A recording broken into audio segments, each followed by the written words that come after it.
Well, hi folks, this is Lee from skirmishwargames.com. I'm here with Lynn. Hello. And it's been a couple of weeks since we spoke to you last, so we thought we should probably check in and give you a quick update.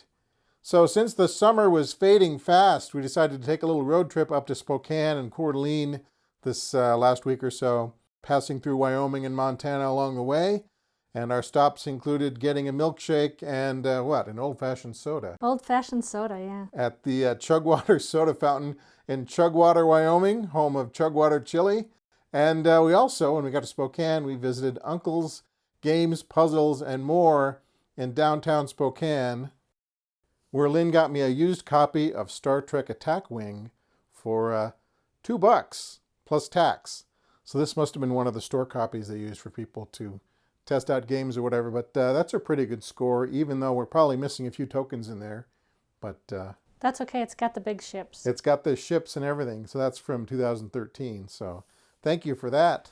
And thank you for not selling it on eBay. You gave it to me instead. I did. Anyway, we are back from our travels, refreshed, and getting ready to shoot some new gameplay videos. So here is just one of our stockpiles of wargaming rule sets. And unfortunately, a lot of these games we haven't played yet. And so before we went on our trip, I looked at the bookshelf and kind of perused the collection and came up with a game that we'd had for a while that I'd heard great things about and that we wanted to try. And the name of that game is Dragon Rampant, the fantasy wargaming rules written by Daniel Mercy and published by Osprey Wargames.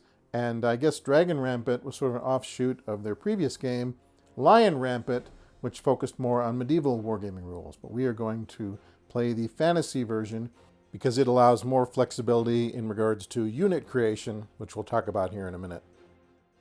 So the Dragon Rampant rulebook is only 64 pages long, yay.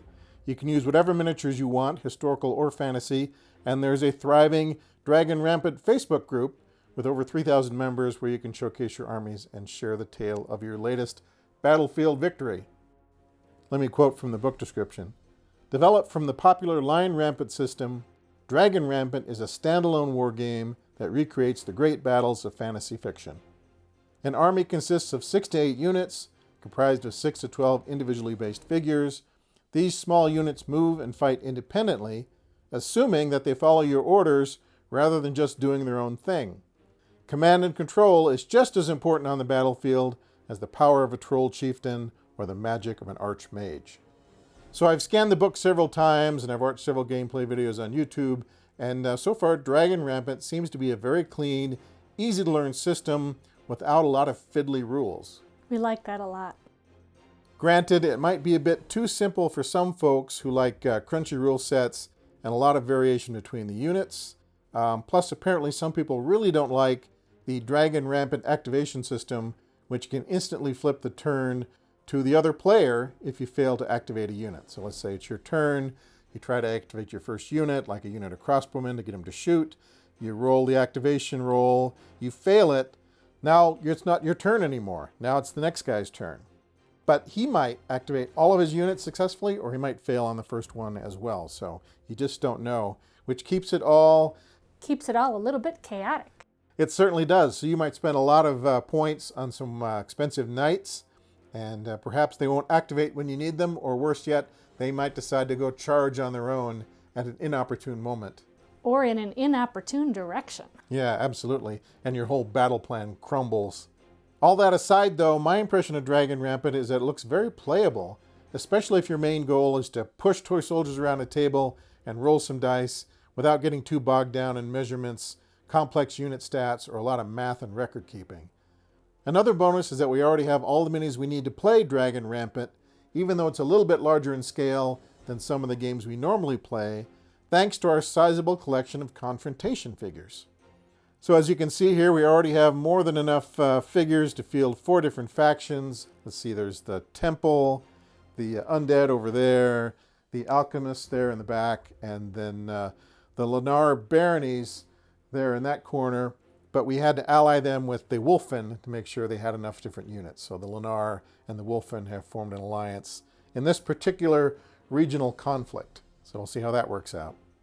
We also have quite a few of these old Warhammer Fantasy figs on rectangular and square bases, but I think we're going to reserve these guys for some different games down the road. maybe Oathmark and or Warhammer Fantasy Skirmish. So we shall see. Now, one problem with my plan, though, is that Dragon Rampant should probably be played on a 6x4 table or at least a 4x4, since basic infantry units have about 12 models each, and cavalry usually have 6, unless you're playing with reduced model count units. So fitting 2 armies of 50 to 60 figures each might look a little funny on our 3x3 table here. They'd basically be nose to nose when the game started. Fortunately, in Dragon Rampant, it's pretty easy to field reduced model count units. They kind of factor that in. So if you wanted to play trolls or ogres, you would just have fewer models in that unit. So I think we can just cut all our model counts in half. So for example, a basic infantry unit would have 6 figs instead of 12, the way we're going to play it.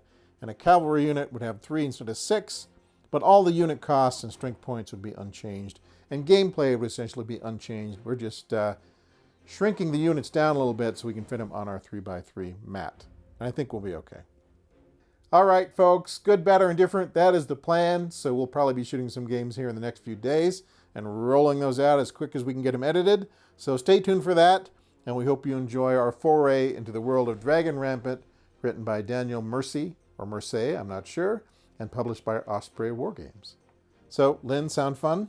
Yes, it does. Which team would you like to play, do you think? You I don't know. The Temple, you have the Undead, we have the Lanars, that's the gold guys back there with their Wolfen allies, and then the Scorpions of Durs, the green guys back in the upper right corner, and those guys are kind of the alchemists with their clones. So I will probably either play the Lanar with the Wolfen or the Alchemists. Okay. So that means I'll probably be playing the Undead. That's these guys here, and they don't have quite as many figures, but they do have some of these giant Undead guys and some gargoyles. And the Temple army, the Griffins, I think, and they have cannons and musketeers and Templars and all kinds of things. So yeah, we'll have to see how gunpowder fares against the clones of the alchemists. All right, I guess that's a wrap on today's channel update. We're going to watch a few more Dragon Rampant videos on YouTube, write up some army rosters, and then start shooting some videos here in the next few days. Hopefully we'll have a video up within the week. Fingers crossed. Sometimes I'm overly optimistic, but hopefully that can be done. And we also have some really interesting things sort of planned for the fall and winter, particularly around Halloween and Christmas, and we'll share some of that with you when the time comes. But as always, folks, thanks for stopping by, and hopefully we'll have some Dragon Rampant here for you in the next week or so. So until then, take care of yourselves, and we will talk to you soon.